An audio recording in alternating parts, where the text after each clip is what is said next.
जय हिंद।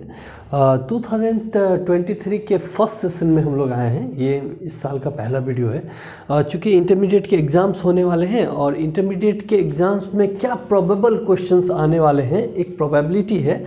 तो खास करके शॉर्ट क्वेश्चंस के लिए उसमें से हम लोग कुछ क्वेश्चंस को डिस्कस करेंगे और इस क्वेश्चंस में आपको 100% हमने कोशिश किया है कि वो सारे क्वेश्चंस को इंक्लूड किए जाए on the basis of previous year जो पूछे गए हैं उसके बेसिस पे सॉर्ट किया गया है। तो इसमें से आपको 100% ही शॉर्ट टाइप आंसर मैच करेंगे, ऐसा प्रोबेबल हमने इसको देखा है और बनाया है। तो आपको क्या करना है कि इसमें से एग्ज़ाम जस्ट होने वाले हैं तो आपने through out of the year जो है वो पढ़ा है, लेकिन लास्ट मोमेंट में आपको ये सब चीज़ देख के जाना है। तो लास्ट मोमेंट में आप इसको देख के जाइए और इससे क्या होगा कि आप अगर तुरंत देखे रहेंगे और वही क्वेश्चन अगर आपको आ रहा है प्रोबेबिलिटी में, तो आप अगर मिल गया क्वेश्चन तो आप उसको सटीक वे में आंसर लिख सकते हैं। तो इसमें हमने इंग्लिश को भी लिया है और हिंदी मीडियम में भी आपको दिया है, तो दोनों को सुविधा होगा। तो इंग्लिश और हिंदी दोनों है और ये जीव विज्ञान के लिए, जूलॉजी के लिए हमने बनाया है। ठीक है, तो जीव विज्ञानी के लिए संभावित जो प्रश्न उत्तर हैं उसके बारे में हम लोग डिस्कस कर रहे हैं। ये 2023 के लिए है। तो आइए हम लोग देखते हैं। तो फर्स्ट तो पैटर्न देखते हैं कि पैटर्न कैसे है। तो पैटर्न में है कि ऑब्जेक्टिव्स जो है वो आपको 70 क्वेश्चंस हैं। तो 70 क्वेश्चंस ऑब्जेक्टिव्स जो रहेंगे उसमें से सिर्फ 35 आपको बनाने हैं। 70 क्वेश्चंस पूछे जाएंगे, उसमें सिर्फ 35 बनाने हैं। इसका जो पैटर्न है, और 35 जो है वो 35 मार्क्स का होता है, मतलब 1 मार्क्स का एक ऑब्जेक्टिव होता है। उसके बाद 20 क्वेश्चन जो है वो शॉर्ट टाइप पूछे जाएंगे आपसे, जिसमें आपको सिर्फ और सिर्फ 10 क्वेश्चंस बनाने हैं। और शॉर्ट टाइप क्वेश्चन में क्या है कि ये 20 मार्क्स के होंगे, मतलब एक क्वेश्चन 2 मार्क्स का होगा। तो एक क्वेश्चन 2 मार्क्स का है तो 20 मार्क्स। और उसके बाद लॉन्ग टाइप जो है सब्जेक्टिव वाइज में ही आपको लिखने हैं, वो 6 क्वेश्चन आपसे पूछे जाएंगे, जिसमें 3 क्वेश्चंस आपको बनाने हैं और इसका मार्क्स जो होता है 5 मार्क्स ईच होता है, तो ये 15 मार्क्स है। तो ये टोटल को मैच करेंगे तो ये 75 मार्क्स आया। 30 मार्क्स का आपका प्रैक्टिकल है, तो टोटल 100 मार्क्स का आपका पेपर है। ये फिजिक्स, केमिस्ट्री, बायोलॉजी सबके लिए है।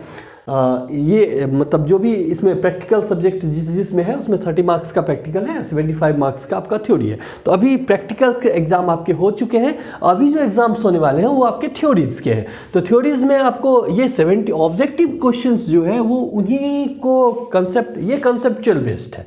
तो आप जो भी हर साल पढ़े हैं उसको आप अभी रिपीटेड रिवाइज कर सकते हैं, क्योंकि ऑब्जेक्टिव कंसेप्ट पे बनता है और हमको विश्वास है कि आप लोग पढ़े हैं सब कुछ, तो ये बन जाएगा।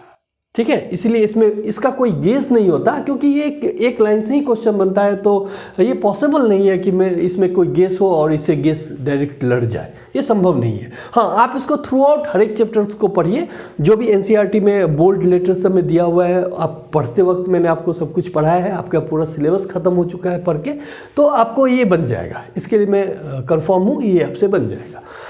ये भी क्वेश्चंस जो है वो इसके लिए हम खास करके इस दोनों पार्ट्स के लिए हम लोग थोड़ा सा प्रबल हैं। तो इसमें जो गेस क्वेश्चन है वो 100% आपको मैच करने के प्रोबेबिलिटीज़ है।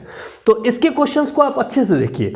और इसमें मैंने इंग्लिश और हिंदी दोनों दिया है, तो जो प्योर हिंदी लिख रहे हैं उनके लिए भी एक नोट्स होगा, लेकिन हिंदी हो या इंग्लिश हो, कंसेप्ट होना पड़ेगा। तो आप यहाँ पे कंसेप्ट देखेंगे, कंसेप्ट क्या है, तो कंसेप्ट को भी हम एक बार आपके सामने डिस्कस कर रहे हैं। तो कंसेप्ट हो जाएगा तो आपको 10 क्वेश्चंस, इससे 20 क्वेश्चंस आप रेडी करके जाइए। 10 क्वेश्चंस आपको मिलने की प्रोबेबिलिटी 100% है। ठीक है, ये प्रोबेबिलिटी है जो मैक्सिमम है। इसमें क्या, ये कैसे प्रोबेबिलिटी निकालते हैं, तो पीछे ईयर के क्वेश्चंस को देखते हुए हम लोग एक कैलकुलेशन करते हैं कि क्या प्रोबेबल है जो इस बार पूछ सकता है। तो उसी के बेसिस पे हम लोगों ने ये 20 क्वेश्चंस लिया है, जिसमें 10 प्रोबेबल है। ये लॉन्ग टाइप है। लॉन्ग टाइप का प्रोबेबिलिटी थोड़ा सा कम है, मिलेगा 3 क्वेश्चंस हमने प्रोबेबल किया है कि मिल सकता है और नहीं भी मिल सकता है। ठीक है, तो इसमें आप इसीलिए थ्रू आउट किताब को पढ़ना जरूरी है कि प्रोबेबल है, मिला तो मिला, नहीं तो आपको जो कंसेप्ट है उससे आप बना सकते हैं। क्वेश्चन छूटना नहीं चाहिए, लेकिन ये क्वेश्चन तो 100% मिलेंगे आपको। ठीक है, तो आइए हम लोग देखते हैं कि कैसे हम लोग को आगे बढ़ना है। तो पहला एक्चुअली 20 क्वेश्चंस को हमने डिवाइड कर दिया है, मतलब 3-4 भागों में बांटा है। तो आज मैं फर्स्ट पार्ट आपको लेके आ रहा हूँ इसमें, इसीलिए इसमें हमने लिखा है पार्ट फर्स्ट। ये पार्ट फर्स्ट है आपका। तो से कल जो है वो हम आपको सेकेंड पार्ट देंगे। तो पार्ट फर्स्ट में कुछ क्वेश्चंस हम रखे हैं, 3-4 क्वेश्चंस करके दे रहे हैं, तो आप 3-4 क्वेश्चन पर डे करके करते जाइए, तो आपका बिना टेंशन सारे क्वेश्चंस हो जाएंगे। ऑब्जेक्टिव के लिए आपको कंटिन्यूसली पढ़ना है हर एक चैप्टर्स, रीड कीजिए चैप्टर्स को, एनसीईआरटी को देखिए, आपके पास जो शॉर्ट नोट्स बनाए हुए हैं आप उसको देख सकते हैं। ये कंटिन्यूसली रीडिंग का प्रोसेस है। ऑब्जेक्टिव आपको इजीली बन जाएंगे, इसमें कोई प्रॉब्लम नहीं होगा। हाँ, जिनको नहीं पढ़ा हुआ उनको ऑब्जेक्टिव बनाने में दिक्कत होगा, इसका कोई हमारे हिसाब से कोई मतलब गेस नहीं होता कि आप जो ऑब्जेक्टिव गेस कर दीजिएगा वो मिल जाएगा, ऐसा बायोलॉजी में हमको नहीं लगता होता है। इसके लिए आपको थ्रू आउट पढ़ना चाहिए, बुक्स पढ़ना है, कंसेप्ट पढ़ना है, कंसेप्ट रहेगा आपको ये बन जाएगा। आते हैं हम लोग सब्जेक्टिव में। सब्जेक्टिव में जो पहला ये है, एक क्लेनफेल्टर सिंड्रोम के बारे में, मतलब एक क्वेश्चन जो गेस है वो क्लेनफेल्टर सिंड्रोम के बारे में। तो इसमें हम लोग देखते हैं कंसेप्ट क्या है। तो जनरली जो मेल होता है, मेल में जनरली जो है वो XY होते हैं, सेक्स क्रोमोसोम जो होते हैं वो XY होते हैं। तो मेल को हम जैसे लिखते हैं कि ये 46 होता है क्रोमोसोम टोटल, जिसमें 23 पेयर्स होते हैं, 23 पेयर्स हुआ ये क्रोमोसोम, और 22 जिसमें 22 ऑटोसोम्स होते हैं प्लस X और Y, ये होता है मेल में, नॉर्मल मेल में। हम लोगों में कितने हैं क्रोमोसोम? 46। इसका मतलब कितना हुआ? 23 पेयर, और 23 पेयर्स में हम 22 को ऑटोसोम्स बोलते हैं। इसको क्या बोलते हैं हम लोग? ऑटोसोम। ये ऑटोसोम है, और ये जो है वो सेक्स क्रोमोसोम है। XY जो है वो सेक्स क्रोमोसोम है। तो मेल में जनरली 1X होता है और 1Y होता है, तो ये सेक्स क्रोमोसोम है। तो इसमें अगर सेक्स क्रोमोसोम में अगर देखिए, अब जेनेटिक डिजीज में क्या होता है, ऑटोसोम का भी नंबर बढ़ घट सकता है और सेक्स क्रोमोसोम का भी नंबर बढ़ घट सकता है। तो आपको कोई भी डिजीज में सबसे पहले ये ध्यान देना है कि अगर ये क्रोमोसोम के बढ़ने या घटने से होता है तो कौन सा क्रोमोसोम बढ़ या घट रहा है। तो इसमें आपको देखना है ऑटोसोम या सेक्स क्रोमोसोम। तो क्लेनफेल्टर्स जो है वो सेक्स क्रोमोसोम के बढ़ने से होता है। अब उसमें आपको देखना है कि X भी होता है, Y भी होता है। तो किसके बढ़ने से होता है? तो जो भी एक्स्ट्रा सेक्स क्रोमोसोम में होता है वो हमेशा X होता है, और घटता भी है तो X ही घटता है। हाँ, Y भी एक घटता है, बढ़ता है, लेकिन आपको जो पढ़ना है उसमें क्या बढ़ता है? X बढ़ता है। तो इसमें जो ये हो जाएंगे नॉर्मल जो मेल लिखते हैं हम लोग, ये लिखते हैं 22 प्लस XY, ये नॉर्मल मेल हुआ, ये जो है वो नॉर्मल मेल है। और अगर हमको ये क्लेनफेल्टर्स के बारे में लिखना है तो इसके बारे में हम लिखेंगे 23 प्लस XXY, यहाँ पे एक X क्रोमोसोम बढ़ जाता है। ठीक है, तो अब हम लिखते हैं कि क्लेनफेल्टर सिंड्रोम हैज कैरियोटाइप 47। इसमें टोटल क्रोमोसोम कितने हो गए? 47। क्या क्या बढ़ गया इसमें? ये ही X बढ़ जाता है। तो इसीलिए इसमें एक X बढ़ने से मेल जो होता है वो स्टेराइल हो जाता है, वो नॉर्मल फर्टाइल मेल नहीं होता है। तो जनरली क्लेनफेल्टर सिंड्रोम में ये जेनेटिक डिसऑर्डर है जो मेल में होता है, और इसमें मोर देन रिक्वायर्ड एक एक्स्ट्रा X हो जाता है। तो आपको ये चीज़ मेंशन करना है कि एक एक्स्ट्रा X हो जाता है।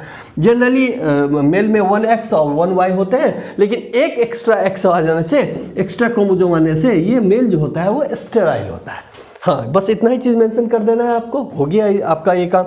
और कुछ फेमस पर्सन है इंडिया में, तो मतलब उनका डिटेक्शन नहीं है, लेकिन कुछ फेमस पर्सन है जिनको क्लेनफेल्टर सिंड्रोम है, जैसे George Washington father of America है, अमेरिका को डिस्कवर किया था उन्होंने। या टॉम क्रूज, एक बहुत ही फेमस ये एक्टर्स हैं, ये भी जो है वो क्या है, क्लेनफेल्टर से सफ़र कर रहे हैं, लेकिन इसका जो प्रोबेबिलिटीज़ है, ये क्लेनफेल्टर से ये सफ़र कर रहे हैं, और इनका जो प्रोबेबल है ये क्लेनफेल्टर सिंड्रोम से ये सफ़र कर रहे हैं। तो क्लेनफेल्टर सिंड्रोम ऐसा नहीं है कि ऐसा है कि ये आपके एफिशिएंसी को हमेशा डिक्रीज ही कर देगा। ये दोनों ब्रेन के काफ़ी मतलब स्ट्रॉन्ग पर्सन हैं, और दोनों ने बहुत मतलब वर्क किया है, और ये फेमस है अपने वर्क के लिए। तो इंडिया में मतलब जो क्लेनफेल्टर्स हैं वो उनको हम लोग ज़्यादा अपॉर्चुनिटी नहीं दे पा रहे हैं, या वो नहीं कुछ कर पा रहे हैं, लेकिन इनके पास एक बहुत एक्स्ट्रा ब्रेन भी हो सकता है। हाँ, ये स्टेराइल पर्सन होते हैं, लेकिन इनका जो ब्रेन कैपेसिटी होता है वो कमज़ोर नहीं होता है, इनका मस्कुलर स्ट्रक्चर भी कमज़ोर नहीं होता है। 2 एग्जाम्पल आप देख सकते हैं। टॉम क्रूज को बहुत सारे आदमी जानते भी होंगे, he is also suffering from Klinefelter syndrome. तो ये आप एक नोट्स बना लेंगे इसका। और इसी का एक हिंदी वर्जन भी है जिसे हमने क्लिनफिल्टर्स को, ये टॉम क्रूज है, आप जानते होंगे, और ये फादर ऑफ अमेरिका है। ये दोनों जो है वो क्या क्लिनफिल्टर्स से सफ़र कर रहे थे। आपको वही चीज़ लिखा है, presence of additional copy of x chromosome. तो एडिशनल कॉपी मतलब एक XY होता ही था, एक X एक्स्ट्रा आ गया, ठीक है। और ये जनरली एक्स्ट्रा इंडिविजुअल होते हैं, तो यही दो है। इसका हमने हिंदी पे भी दिया है, ठीक है। तो हिंदी में समझने के लिए क्लिनफिल्टर सिंड्रोम पुरुषों में आनुवांशिक विकारों में से एक है। हमारे शरीर में 23 सेट के 2 क्रोमोसोम्स होते हैं, जहां पुरुषों में XY 2 तरह के क्रोमोसोम पाए जाते हैं और महिलाओं में वही X एक ही तरह के क्रोमोसोम होते हैं। अगर पुरुष में अतिरिक्त क्रोमोसोम अतिरिक्त X क्रोमोसोम आ जाता है, तब उस कंडीशन को हम लोग क्लिनफिल्टर सिंड्रोम कहते हैं। आमतौर पर पुरुष में एक X और एक Y होता है, और क्लिनफिल्टर्स होने से एक एक्स्ट्रा X बढ़ जाता है। तो इसको हम क्या बोलते हैं, इसका जो ये कैरियोटाइप हो जाएगा वो क्या हो जाएगा, 47XXY। तो क्लिनफिल्टर सिंड्रोम्स जो होते हैं वो जनरली कुछ जो हमारे प्रसिद्ध व्यक्ति हैं जैसे जॉर्ज वाशिंगटन, टॉम क्रूज, इन लोगों को भी है क्लिनफिल्टर सिंड्रोम, ठीक है। आते हैं हम लोग नेक्स्ट में एक है इम्यूनिटी, खास करके इनेट इम्यूनिटी। आपको ये दिया गया है कि इनेट इम्यूनिटी के बारे में आप जानिए। तो इनेट इम्यूनिटी समझने के लिए हम थोड़ा सा इम्यूनिटी के बारे में जानते हैं। इम्यूनिटी में क्या होगा कि आप ये जान लेंगे तो थोड़ा सा आपको इजी होगा। तो इम्यूनिटी में जानने के लिए सबसे देखिए कि इम्यूनिटी जो है वो 2 टाइप का होता है, एक इनेट होता है और एक एडेप्टिव होता है। इसी को हम एक्वायर्ड भी बोलते हैं। अब इनेट, और ये जो इनेट है ये बर्थ के साथ ही आता है हमारे साथ। जैसे बर्थ के साथ, जैसे स्किन है, तो स्किन हम बर्थ के साथ ही आता है हमारे पास। जैसे स्टमक में HCl सिक्रेट होता है, वो बर्थ के साथ ही होता है। टीयर्स है, वो बर्थ के साथ ही, बर्थ के कुछ दिन के बाद वो आ जाता है। और जैसे हमारे ब्लड में कुछ सेल्स हैं, मैक्रोफाग है, नेट्रोफिल्स हैं, वो सब सेल्स जो है किलर सेल्स, सब वो हम लोगों के बर्थ के साथ ही हमको मिल जाता है। तो जो इम्यूनिटी हमको बर्थ के साथ मिलता है उसको हम इनेट इम्यूनिटी बोलते हैं। आपका जो गेस्ट प्रोबेबल क्वेश्चन है वो इनेट ही है, लेकिन थोड़ा सा समझने के लिए समझ लीजिए कि जो हम एक्वायर्ड करते हैं बर्थ के बाद जो हमको मिलता है, जैसे इन्फेक्शन हो गया, हमको इन्फेक्शन से जो इम्यूनिटी बना, इसको हम लोग एडेप्टिव या एक्वायर्ड इम्यूनिटी बोलते हैं। इसमें भी 2 टाइप है, एक नेचुरल है, एक आर्टिफिशियल है। जैसे हमको कुछ डायरेक्ट इन्फेक्शन हो गया नेचर से, तो उससे जो इम्यूनिटी बना वो हमारा एक्टिव है। अब पैसिव या आर्टिफिशियल मतलब पैसिव भी होता है। इसमें होता है कि जैसे एंटीबॉडी का ट्रांसफर होता है, जैसे स्नेक बाइट कर लिया, एंटीबॉडी किसी और के बॉडी में बनता है, फिर हम इम्यूनाइजेशन भी बोलते हैं। तो इम्यूनाइजेशन में भी ये चीज़ आता है, ये आर्टिफिशियल है और कुछ नेचुरल भी है। तो हमारा जो फोकस है वो इनेट इम्यूनिटी है। इनेट इम्यूनिटी किसको बोलते हैं, जो हमको बर्थ के साथ मिलता है। तो आइए देखते हैं बर्थ के साथ। तो इनेट इम्यूनिटी में हमको क्या करता है, the immunity which is occurs by birth, birth के साथ अगर हमको जो इम्यूनिटी मिलता है that is called innate immunity. और इनेट इम्यूनिटी में है क्या कि ये हमको बर्थ के साथ ही मिल रहा है, तो that is called innate immunity. अब इनेट इम्यूनिटी जो है वो नॉन स्पेसिफिक है। नॉन स्पेसिफिक कहने का मतलब स्पेसिफिक भी आपको समझना पड़ेगा कि व्हाट इज स्पेसिफिक। तो ये नॉन स्पेसिफिक है, मतलब ये डिसाइड नहीं कर पाता कि ये बैक्टीरिया के लिए है कि वायरस के लिए कि फंगस के लिए, ऐसा कुछ नहीं है।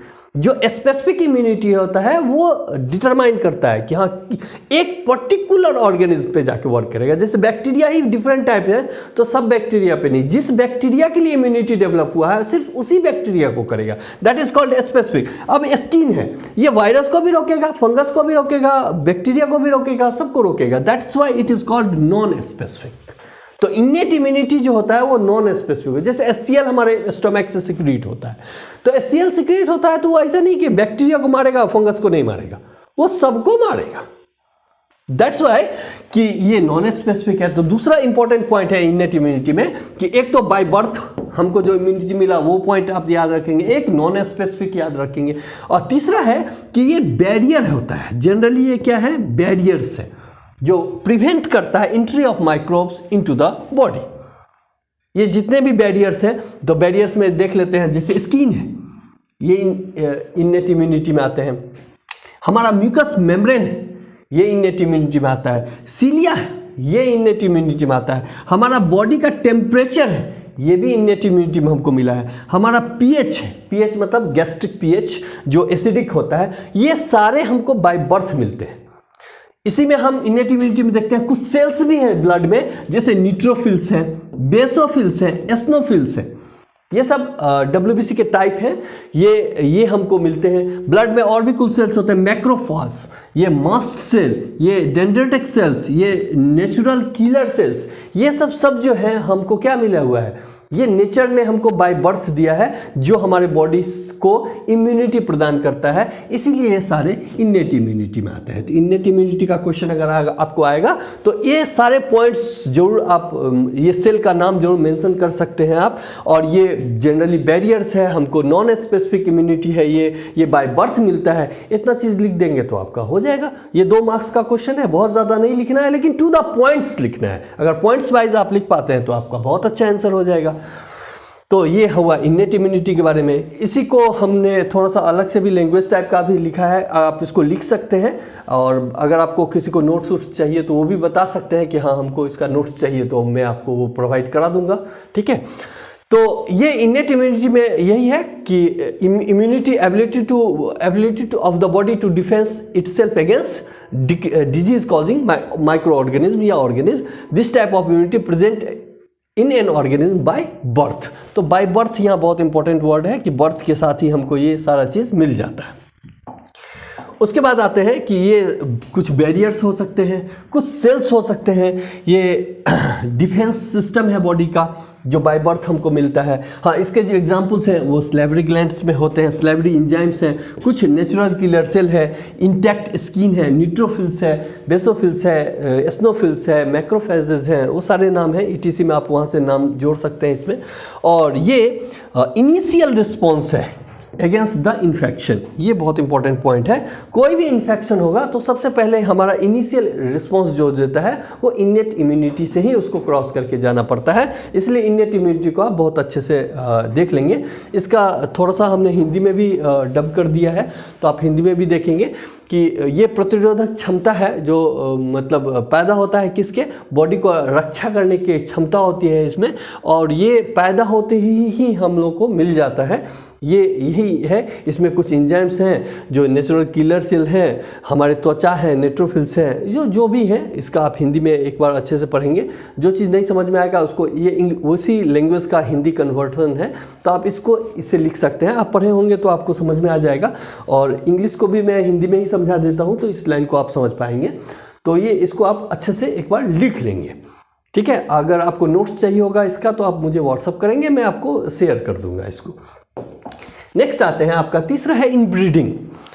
तीसरा क्वेश्चन हमने यहाँ पे डिस्कस किया है, व्हाट इज इनब्रीडिंग।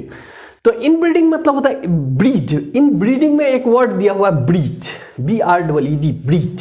ब्रीड क्या होता है पहले तो उसको समझ लीजिए। तो ब्रीड जैसे होता है कि एक ही नस्ल का, जैसे आप अगर कौ को ही बोलेंगे या डॉग को ही बोलेंगे तो एक ही वैरायटी का, जैसे एक से दूसरा वैरायटी हो गया तो दूसरा ब्रीड हो गया। तो जैसे डॉग में ही देखेंगे तो बहुत सारे ब्रीड है। तो जैसे जर्मन शेफर्ड पकड़ेंगे तो वो एक ब्रीड है डॉग का, ठीक है। जैसे बुलडॉग पकड़ेंगे तो वो दूसरा ब्रीड है।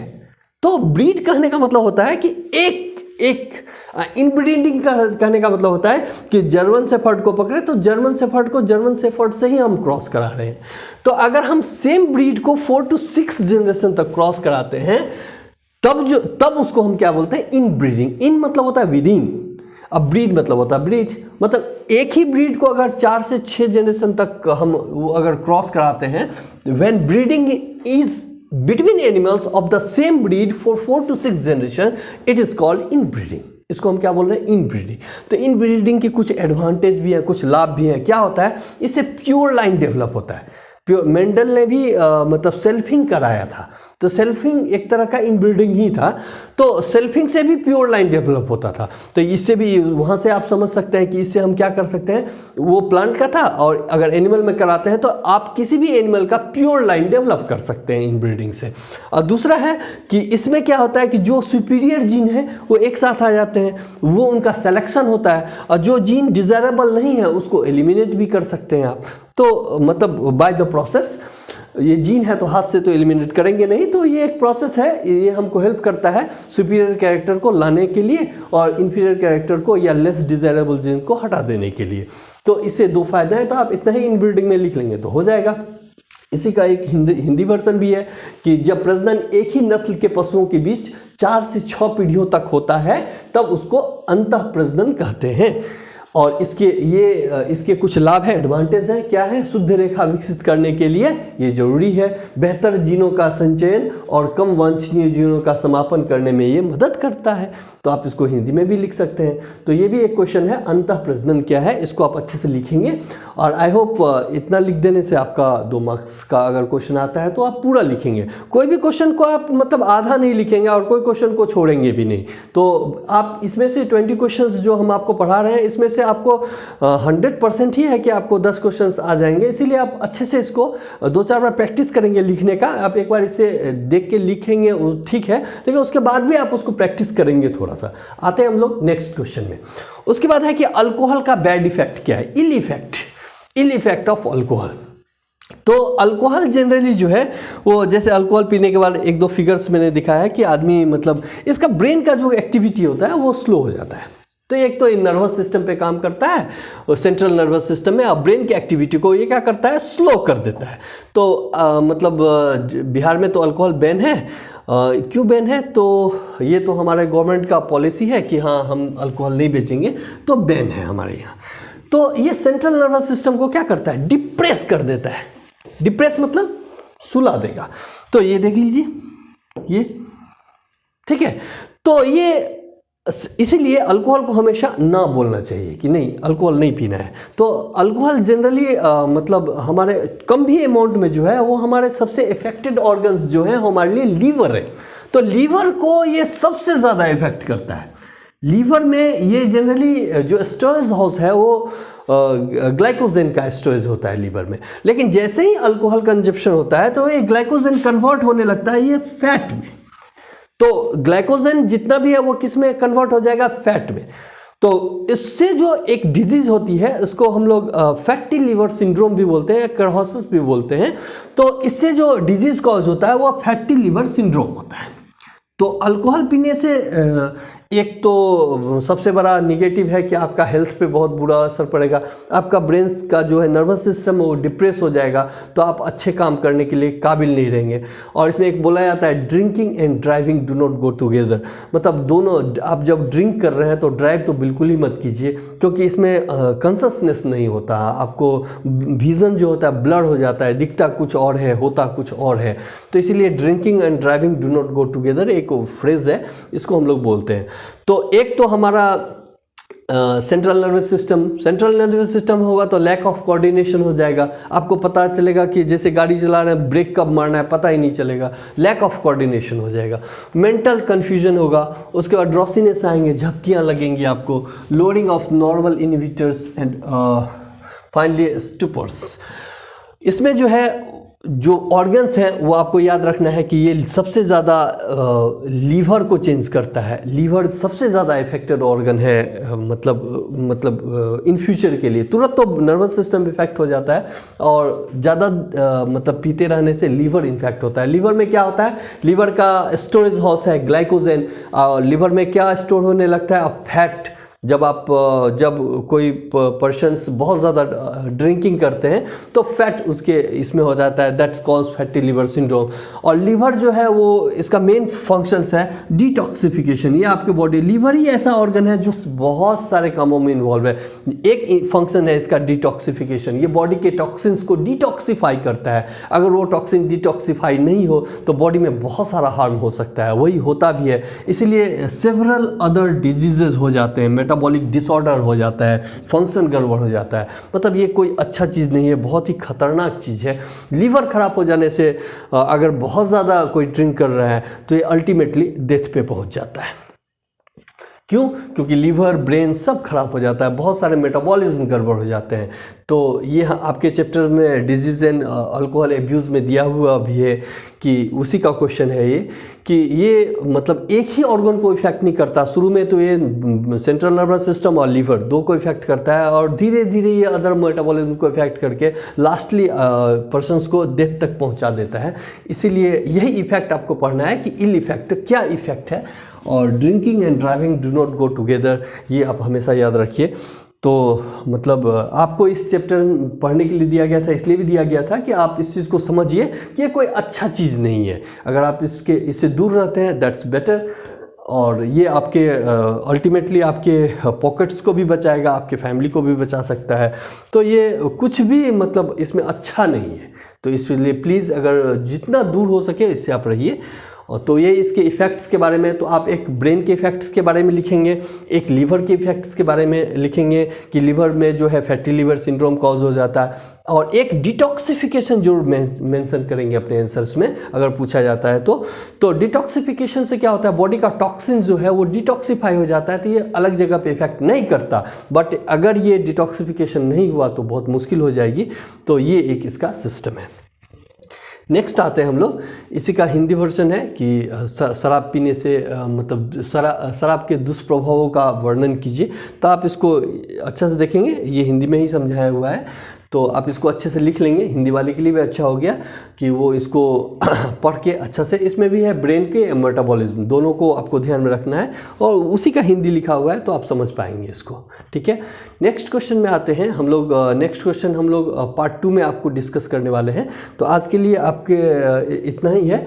तो आप इस जो क्वेश्चन है यहाँ तक के, इसको आप अच्छे से पढ़िए, और हम लोग कल आपको फिर से कुछ वीडियोस देंगे, और उसमें आपको पार्ट 2, पार्ट 3, पार्ट 4, तो दो क्वेश्चन करके आप एक बार में एक ही वीडियो देखिए। और वीडियो देखने का मतलब होता है कि पूरा देखिए, उसको लिखिए और उसको 2-4 बार लिखिए। अगर स्टिल आपको कुछ प्रॉब्लम है तो आप मेरा एक व्हाट्सएप नंबर है, उस पर आप ये मुझे बता सकते हैं कि ये जो नंबर है वो आप लिख सकते हैं। ये है 8132 893780, 8132893780। इस नंबर पे आप मुझे व्हाट्सअप कीजिए। और अगर आपको कुछ प्रॉब्लम है कि हाँ हमको ये समझना है या नहीं समझ में आ रहा है, मेरा एक ही ये है कि आप लोगों का जितना भी मतलब ये जो पढ़े हुए हैं वो दैट्स ऑल। जिसको नहीं पढ़ा हुआ है, कुछ प्रॉब्लम है, तो आप कोशिश कीजिए कि आप वीडियो से समझ जाए। नहीं समझ में आता है तो स्टिल आपको कुछ प्रॉब्लम है तो आप मुझे व्हाट्सअप कर सकते हैं। व्हाट्सअप करने से क्या होगा, जो भी हेल्प हो सकता है मैं आपका करूँगा। ठीक है, और मेरा एक ही उद्देश्य है कि आपका अच्छे से एग्ज़ाम जाए। जो पीछे हुआ उसके लिए आपके मतलब पीछे जाके आप कुछ ठीक नहीं कर सकते। अभी जो आपके पास टाइम है वो भी सफिशिएंट है। आपको नॉलेज जो भी हो, आपका एग्ज़ाम तो जरूर अच्छा जा सकता है। तो मैं वही कोशिश में हूँ कि आपका एग्ज़ाम एक बार ही होता है लाइफ में, आप अच्छे से एग्ज़ाम दें और अच्छे मार्क्स से पास करें। नॉलेज के लिए हम फिर कभी और बात करेंगे। अभी आप जो क्वेश्चंस दिए हुए हैं उसको आप पढ़िए। तो आज के लिए इतना ही। जय हिंद, जय भारत।